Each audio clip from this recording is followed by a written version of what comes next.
कि एक बार कनखल में सभा थी और उस सभा में सभापति दक्ष को बनाया गया था। सब लोग आ गए थे। दक्ष अध्यक्ष होने के कारण थोड़ा लेट आए। सबने उनका सम्मान किया, पर शिव जी ने उनका सम्मान नहीं किया। ऐसा नहीं, उनको ऐसा लगा कि सम्मान नहीं हुआ है। कई बार व्यक्ति जब सम्मान लेने का अधिकारी हो जाता है ना, आदत पड़ जाती है उसको, तो फिर ऐसा लगने लगता है कि उसका अधिकार ही है, जन्म सिद्ध अधिकार है। जैसे मैं कई बार कथाओं में कहता हूँ कि आप कैसे निर्णय करते हो कि कोई व्यक्ति अहंकारी है? बोले महाराज उसने प्रणाम नहीं किया इसलिए वो अहंकारी है। तो मैं कहता हूँ उसने प्रणाम नहीं किया तो वो अहंकारी हो गया, और तुम्हारे अंदर प्रणाम लेने की जो इच्छा है वो क्या है? वो भी तो अहंकारी है। अहंकारी व्यक्ति दूसरे को अहंकारी साबित करने में देर नहीं करता है।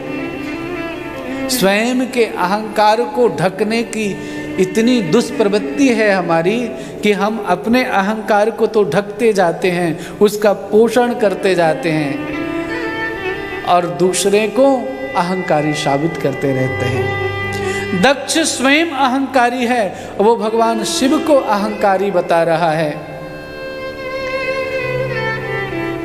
बहुत कुछ विवाद हुआ, एक दूसरे को शापित कर दिया। कालांतर में दक्ष को बड़ा पद मिला और उसने एक यज्ञ रचा, उसमें सबको बुलाया पर भगवान शिव को नहीं बुलाया। वहाँ से रास्ते से विमान से सभी देवी देवता जा रहे थे। भगवती सती ने देखा, भगवान शिव से पूछा, प्रभु ये सब कहाँ जा रहे हैं? देवी तुम्हें पता नहीं है, आपके पिता के यहाँ यज्ञ है। पिता के घर के यज्ञ की बात को सुनकर के सती के प्राण छटपटाने लगे। सती जाने की जिद करने लगी। भगवान शिव ने कहा, तहाँ जाई कल्याण न होई। वहाँ जाने में देवी तुम्हारा कल्याण नहीं है। जब सती नहीं मानी, आहा, तो ऐसा विवेक पूर्वक काम करना चाहिए। भगवान शिव तो नहीं गए, पर भगवान शिव ने अपनी गाड़ी दे दी। प्रेम से बोली जय श्री राधे। क्या दे दी? देखो, पत्नी को अगर पीहर जाना हो ना, तो पति की इज्जत के साथ जाना चाहिए, अपने नहीं। तुम्हारे पास चाहती तो देवी जी गुस्सा में जा रही थी तो सिंह पर बैठ करके चली जाती। सिंह बड़ा है कि वृषभ? हाँ, प्रभाव ज्यादा किसका है? बोलिए ना, बताइए राजीव जी, किसका है? सिंह का है ना। तो सिंह का प्रभाव ज्यादा है, वृषभ का कम है। लेकिन चूंकि वृषभ पर बैठ करके इसलिए जा रही कि वृषभ जो है भगवान शिव का प्रतिनिधित्व करेगा ना, शिव की पहचान है वो।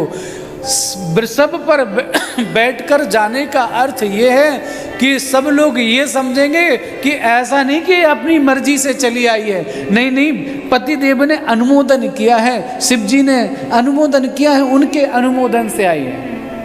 इसलिए वृषभ पर बैठ करके भवानी गई।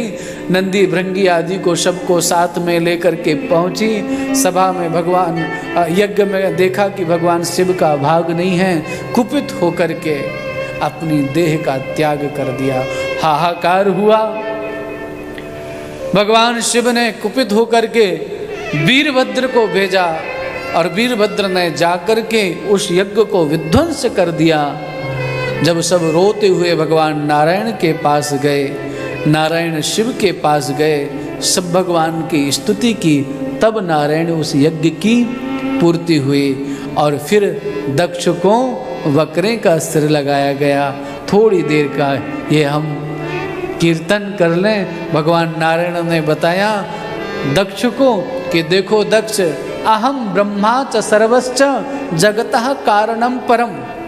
जब वही परम चेतना सृष्टि का सृजन करती है तो ब्रह्मा कहलाती है, वही चेतना पालन करती है तो विष्णु कहलाती है, और वही चेतना संहार करती है तो शिव कहलाती है।